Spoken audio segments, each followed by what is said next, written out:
Di antara para muhibbin yang saya tayangkan di sini, yang bertaubat, ini yang paling tajam, ini yang paling keras, ini yang paling menusuk klan Ba'alawi.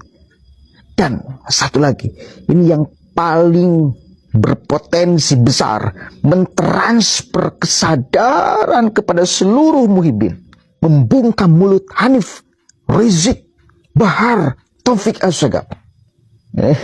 Gila.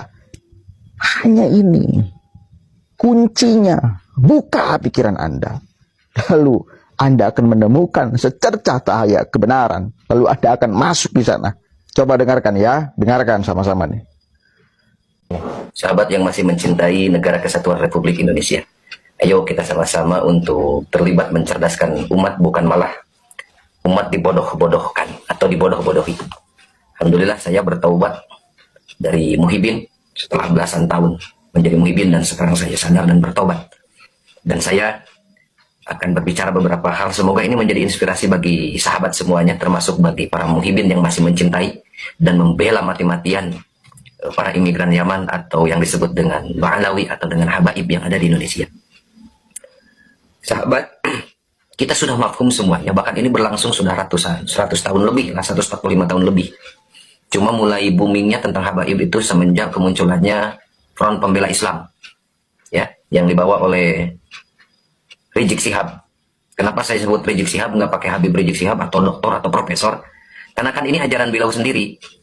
Beliau di saat Al-Kaburi ke Arab, ke Mekah selama 3 tahun kurang lebih, kan dia bikin statement seperti ini, sebarkan.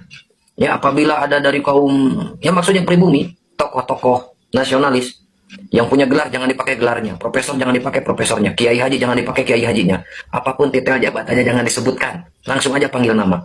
Bahkan diinstruksikan harus diadu domba antara mereka, nasionalis dan fundamentalis. Jadi saya nyebut Rizik Syihab kenapa nggak pakai Habib atau dokter, karena ini ajaran mereka, itu hakikatnya mereka, licik, ya. Itu yang saya temukan fakta di lapangan.